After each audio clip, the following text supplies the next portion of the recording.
Assalamualaikum warahmatullahi wabarakatuh. Perkenalkan, nama saya Diva Iksan.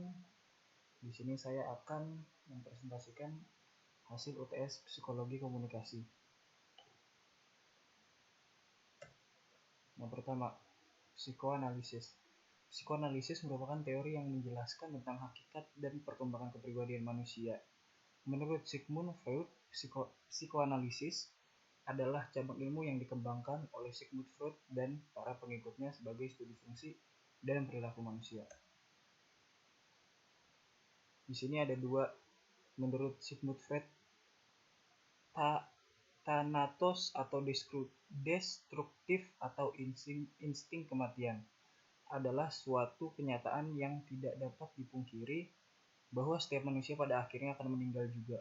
Insting hidup dan insting mati dapat saling bercampur, saling menetralkan seperti makanan. Makanan merupakan campuran dorongan makanan atau dorongan destruktif yang dapat menggigit, mengunyah, dan menelan makanan.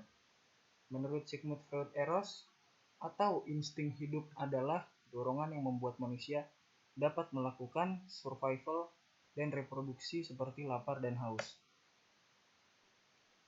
Kemudian ada id atau das es adalah kepribadian yang asli dan dibawa sejak lahir. Sistem kepribadian yang paling dasar yang di dalamnya terdapat naluri-naluri bawaan. ID berisi semua aspek psikologis yang diturunkan seperti insting, impuls, dan drive. Dari ID ini kemudian akan muncul ego dan superego. Kemudian ego atau das ich adalah sistem kepribadian yang bertindak sebagai pengarah individu kepada dunia objek tentang kenyataan dan menjalankan fungsinya berdasarkan prinsip kenyataan.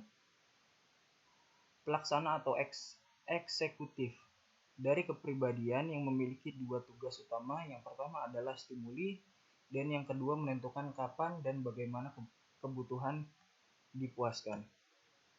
Dan yang terakhir ada superego atau das über-ich adalah sistem kepribadian yang berisikan nilai-nilai dan aturan-aturan yang sifatnya evaluatif atau menyangkut baik, buruk, kekuatan moral dan etik dari kepribadian yang beroperasi memakai prinsip idealistik atau idealistic principle sebagai lawan dari prinsip ID dan prinsip realistik dari ego.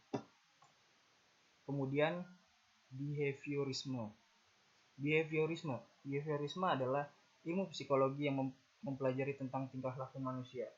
Menurut Kartini Kartono, aliran behaviorisme Thorndike dan Watson, James dan McDougall memandang tingkah laku manusia adalah semacam refleksi, yaitu reaksi-reaksi yang muncul karena adanya rangsangan yang tanpa sadar direspon sedemikian rupa oleh potensi